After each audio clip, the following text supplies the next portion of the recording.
بسم اللہ والصلاة والسلام علی رسول اللہ وبعد. محترم ناظرین، السلام علیکم ورحمۃ اللہ وبرکاتہ. کرونا وائرس ایک بیماری ہے.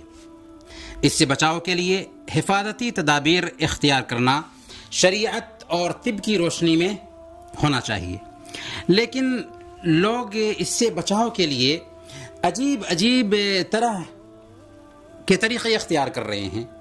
کوئی گھر کی چھت پر اذان دیتا ہے، کچھ لوگ اجتماعی تکبیر پکارنے کی کوشش کرتے ہیں، کچھ خواب کے وظائف بانٹ رہے ہیں، اور کچھ لوگ تعویذ گنڈے بانٹ رہے ہیں کہ اس سے کرونا وائرس سے بچاؤ ہوگا. آج کرونا وائرس سے بچاؤ کے لیے جو نئے طریقے ایجاد کیے گئے ہیں یا کیے جا رہے ہیں، تاریخ میں دین کی صحیح جانکاری نہ رکھنے کی وجہ سے طاعون کی وبا جب آئی تو ایسے ہی کچھ طریقے اختیار کیے گئے تھے. آئیے ذرا ہم ان طریقوں پہ سرسری نظر ڈال لیتے ہیں تاکہ ہمیں پتہ چل سکے کہ آج ہمارے بیچ میں جو لوگ اس طرح کے طریقے اختیار کر رہے ہیں ان کی حقیقت کیا ہے، اور پہلوں نے جو کیا تھا اس کا نتیجہ کیا ان کو بھگتنا پڑا. اس سلسلے میں پہلی بات یہ کہ دعا اور گریہ وزاری کے لیے لوگ ایک جگہ اکٹھا ہوئے اور طاعون کی وبا سے پناہ مانگنا شروع کیا. چنانچہ حافظ ابن حجر رحمہ اللہ نے لکھا ہے کہ جب مصر میں طاعون آیا تو لوگ دعا اور گریہ وزاری کے لیے ایک جگہ اکٹھا ہوئے. اکٹھا ہونے سے پہلے 40 آدمی طاعون کے شکار تھے، جبکہ اکٹھا ہونے کے بعد روزانہ کے اعتبار سے 1000 لوگ طاعون کے شکار ہونے لگے. دعا اچھی بات ہے اور دعا ہونی چاہیے، اور اللہ رب العالمین بھی ہمیں دعا کرنے پر ابھارتا ہے تاکہ اللہ رب العالمین کا رحم ہو، اللہ کا کرم ہو ہم انسانوں پر. لیکن احتیاط اور بچاؤ بھی ایک شرعی قاعدہ ہے، اور احتیاط اور بچاؤ کا شرعی اصول یہ ہے کہ ایک بندہ اللہ پر اعتماد کرنے کے ساتھ ساتھ بچاؤ بھی اختیار کرے. جب لوگوں نے بچاؤ اختیار نہیں کیا اور بیمار تندرست کے ساتھ میں اکٹھا ہوئے تو اس کا نتیجہ وہی ہوا کہ وبا کنٹرول سے باہر ہو گئی. اسی لیے آج سے 1450 سال پہلے ہمارے حبیب نے ہماری رہنمائی کر دی تھی، لا یوردن ممرض علی مصح. صحیح بخاری کی روایت ہے کہ بیمار اونٹ تندرست اونٹ میں نہ لایا جائے. مقصد یہ کہ اگر ایسا ہوگا تو بیمار سے تندرست اونٹ تک بیماری منتقل ہو سکتی ہے. یہ ہے بچاؤ کی تدبیر. دوسرا طریقہ جو لوگوں نے اختیار کیا وہ ہے صحیح بخاری پڑھنے کا طریقہ. چنانچہ ابن تغری اور ابن کثیر رحمہم اللہ وغیرہم نے لکھا ہے کہ مصر میں جب طاعون کی وبا آئی تو ممالک کے بادشاہوں نے صحیح بخاری کا درس شروع کروایا کہ اس کی برکت سے وبا دور ہو جائے گی. امام مقریزی نے ذکر کیا ہے کہ طاعون کی وجہ سے دمشق میں بھی صحیح بخاری کے درس کا اہتمام کیا گیا. ہم مانتے ہیں کہ صحیح بخاری بہت عظمت رکھنے والی کتاب ہے، لیکن اسے پڑھنے اور پھر اس کے لیے بھیڑ جمع کرنے سے وبا کیا چلی جائے گی؟ اسی لیے ہوا یہ کہ جب بھیڑ اکٹھا ہوئی، ازدحام ہوا، تو وبا جانے کی بجائے اور زیادہ ہی ہوئی.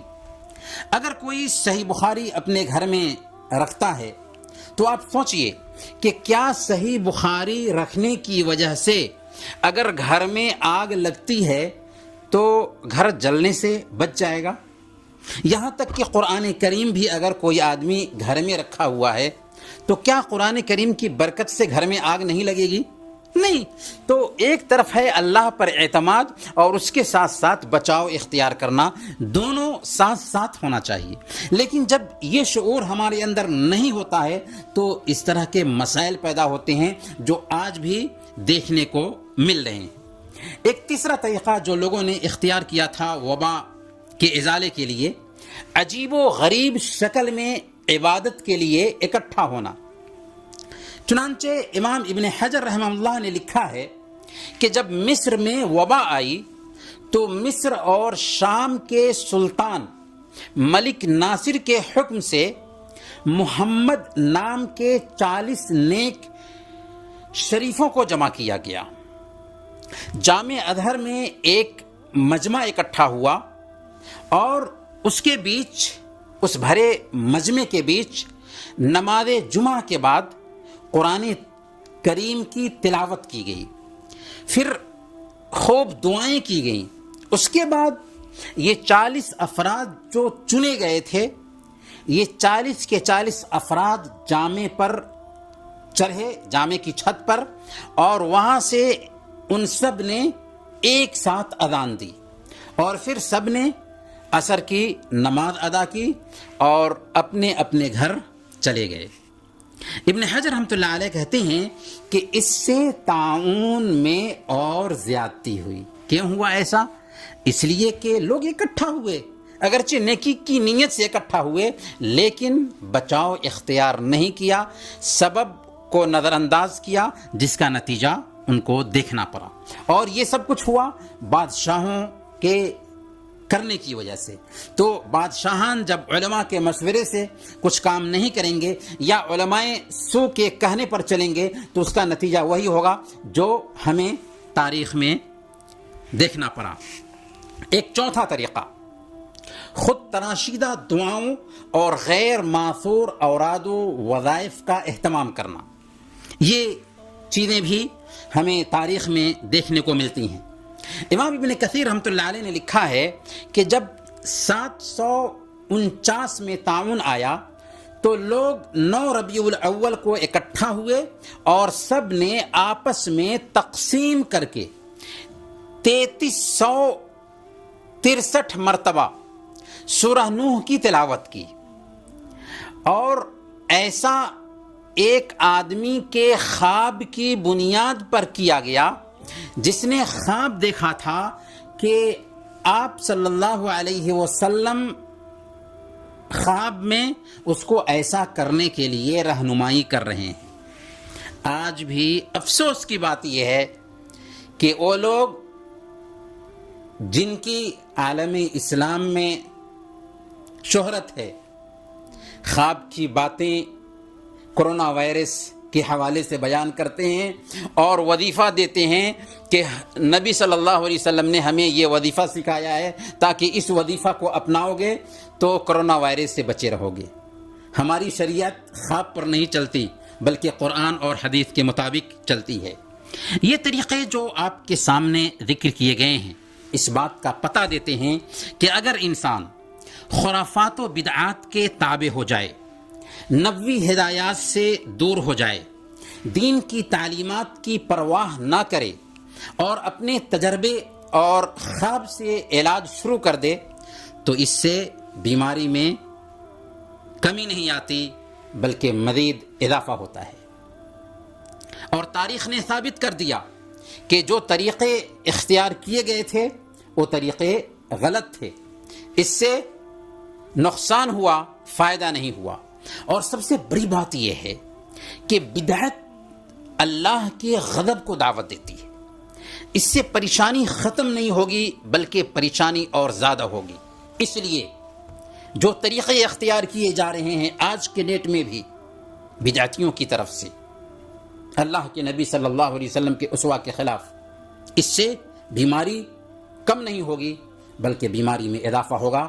کیونکہ اللہ کے نبی صلی اللہ علیہ وسلم کی تعلیم کے خلاف، اللہ کے نبی صلی اللہ علیہ وسلم کے اسوہ کے خلاف اگر ہم چلیں گے تو اللہ کا غضب ٹوٹے گا۔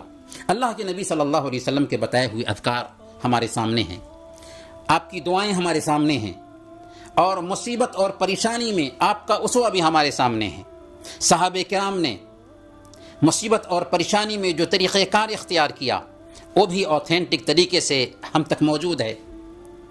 کرونا وائرس سے بچنے کے لیے ہمیں انہی کو نمونہ بنانا ہے۔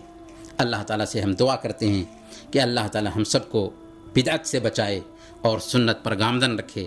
وصلی اللہ علی نبینا محمد وعلی آلہ وصحبہ اجمعین۔